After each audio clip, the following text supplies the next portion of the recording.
मान ले तेरे पास आइस है, तो जैसे ही फिजिक्स आते हो कितना स्लो हो जाते हो। डिटेल में जाना है। आइस बर्फ कितने डिग्री पे? -10 डिग्री पे। इसको तूने हीट दिया, क्या दिया? हीट दिया, हीट दिया, गर्म किया, तो -10 से लेट से वो किस पे आ गया? 0 डिग्री पे आ गया। समझ बात को, ध्यान से समझना, 0 डिग्री पे आ गया। अभी भी वो आइस है, 0 डिग्री पे वो क्या है? आइस है। अब तो वापस हीट दे रहा है उसको, क्या दिया? वापस हीट दिया। पहली बात, 1 मिनट, ये जो हीट दिया ना -10 से 0 में, तो वो हीट ने क्या किया? टेम्परेचर को इंक्रीज किया। तो बेसिकली उसने, अरे रो भाई, टेम्परेचर को इंक्रीज, अगर टेम्परेचर को इंक्रीज किया तो मतलब काइनेटिक एनर्जी को इंक्रीज किया, क्योंकि टेम्परेचर और काइनेटिक एनर्जी का रिलेशन है। काइनेटिक एनर्जी खाली टेम्परेचर पे डिपेंड करती है, ठीक है? काइनेटिक थ्योरी ऑफ गैस है, वो डिटेल में पढ़ेंगे बाद में। तो यहां से यहां तूने हीट दिया, टेम्परेचर बढ़ा दिया, 0 डिग्री पे अभी भी आइस है।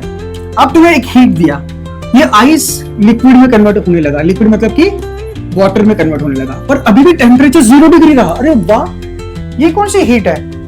हीट दिया पर अभी भी किस पे? 0 डिग्री पे। उसके बाद तो अगर हीट देगा वापस, हाँ, तो फिर उसका टेम्परेचर क्या होगा? इंक्रीज होगा। किसका? पानी का। पानी बन गया, अभी ये पानी तो बन गया, तो इसका टेम्परेचर क्या होगा? लेट्स से 10 डिग्री हो गया। समझ मेरी बात? तो ये तूने हीट दिया, उसने क्या किया? टेम्परेचर बढ़ाया, मतलब काइनेटिक एनर्जी बढ़ाया। तूने यहां पर हीट दिया, टेम्परेचर वही का वही रहा, 0 था 0 ही रहा। हाँ, पर आइस किस में कन्वर्ट हो गया? वाटर में कन्वर्ट हो गया। मतलब ये जो हीट दे रहा है, ऐसा लग रहा है कि हीट नहीं मिली उसको, क्योंकि हीट हमारे हिसाब से मिलने का मतलब है कि टेम्परेचर का बढ़ना है ना। हीट दिया मतलब टेम्परेचर बढ़ना चाहिए। हमने हीट दी पर टेम्परेचर नहीं बढ़ा, तो हमने अगर टेम्परेचर वो थर्मोमीटर लगा के रखा एक्सपेरिमेंट में, हमें लगा टेम्परेचर तो बढ़ ही नहीं रहा है, मतलब हीट गई नहीं होगी। ऐसा नहीं है, पर हीट गई। तो भाई हीट ने क्या किया? बेसिकली ये हीट क्या कर रही है? टेम्परेचर बढ़ा रही है। ये हीट ने क्या किया? इसने फोर्स ऑफ अट्रैक्शन को चेंज किया। क्या किया? फोर्स ऑफ अट्रैक्शन को चेंज किया। और इस पर्टिकुलर केस में तो क्या किया? डिक्रीज किया, बिकॉज सॉलिड से लिक्विड में जा रहे हैं। तो बेसिकली इसने क्या किया? फेज को चेंज किया।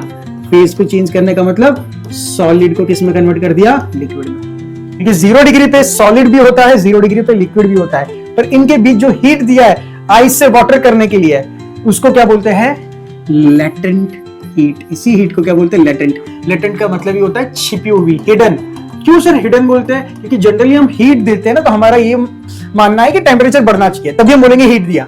यहाँ तो हीट दिया पर टेम्परेचर नहीं बढ़ा, इसका मतलब हमने छिपी हुई हीट, जैसे हीट दी कि टेम्परेचर नहीं बढ़ा। तो भाई उसने किया क्या? फिर उसने फेज को चेंज कर दिया। सॉलिड से लिक्विड में गए तो हमने हीट दिया। अगर हम लिक्विड से सॉलिड में जाते हैं, सोचो क्या करते हैं? हीट लेते। देखो, ये पानी 10 डिग्री पे होता, उसको 0 डिग्री पानी बनाना था, हम उसकी हीट लेते हैं। 0 डिग्री पानी को 0 डिग्री आइस लेना, हीट लेते हैं। आइस को यहां लेना, हीट लेते हैं। पर अगर आइस -10 से 0 जाना, हीट देते हैं। 0 से 0 जाना, हीट देते हैं। यहां